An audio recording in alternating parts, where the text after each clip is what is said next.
So today we are going to interview Mustafa Shabbir of Gemini DJs. He is songwriter, DJ, and music producer. So, hey, how are you? I'm good. How are you doing today? I'm good. So we have a few questions for you, if you don't mind asking us. Ask anything you want.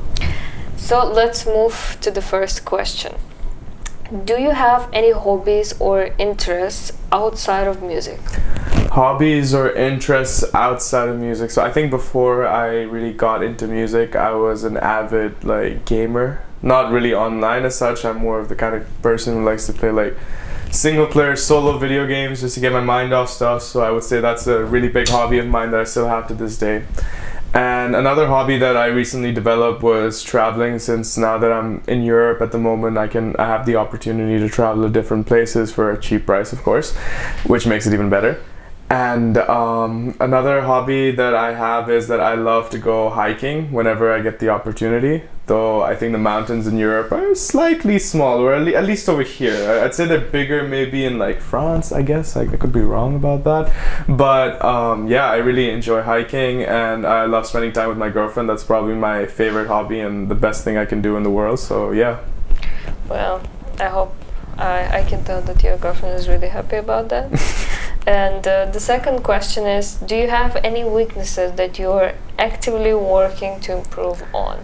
Well, this depends. Are you talking about musically or personally? Yeah, music.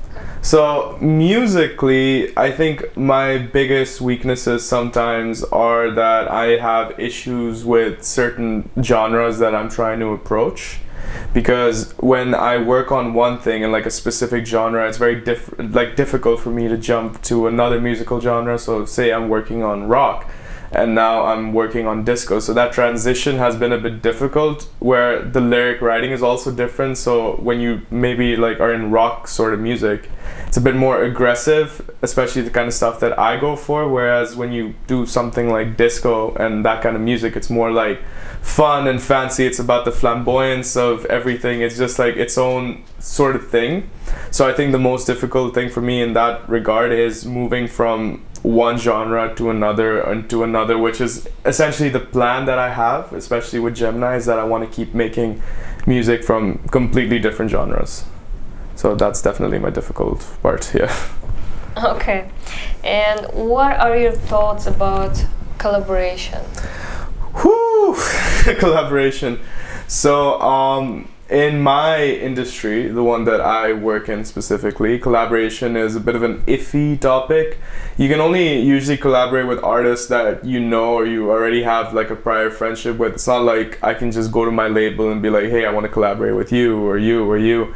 There's a lot of nepotism in that sort of industry, so it's very difficult to actually convince people to work with you, and especially when someone is not, say, a producer, they'll have a completely different vision. And yes, you need to compromise, and it's possible to compromise with certain artists, but a lot of artists in that industry don't necessarily like to compromise on making something very specific to what they want. So I guess collaboration is something I'm very open to, but it's not something I get to do quite often. Maybe I have more luck here because I'm working with 3 other guys and we have a band and we're collaborating in that sense. But if I'm talking about in a studio recording back home, it's a bit of a process. Okay. So moving to the next question, tell me about your favorite performance in your career. Ooh, okay, so this was when I think it was 2019's New Year party. So basically I was back home and I just had DJ'd 1 gig at the time. So I was still new to it, and I was having a lot of stage fright and stuff like that. So it was really, it's just a lot of pressure. So in the second gig, what happened is that I basically was called by these guys for this public New Year firework sort of thing, and they just needed a DJ. And they were paying a good amount, so I thought, why not? It would be fun and stuff, and I didn't really expect more than about 400 to 500 people. But then when I actually got on stage and I started playing, to my surprise, the crowd just kept growing and growing and growing and growing to the point I couldn't even see the end of the crowd. And that's sort of where my stage fright kind of just died, because I realized if I'm playing music in front of these many people and lots of people are enjoying it, or even if I'm making a fool of myself, it doesn't really matter because I'm doing what I enjoy doing. So I think that was definitely my best performance, because it really helped me like come to myself as like a musician, as an artist at the time. And yeah, it was almost about 8,000 to 9,000 people that showed up, so pretty cool.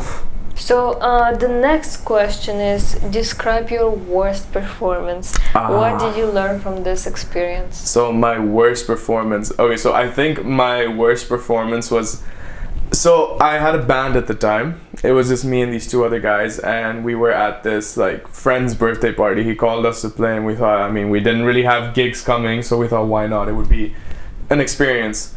So by the time we got there, it was a complete mess. Like, obviously it was a birthday party. We had to set up everything ourselves. We were late to play and everything.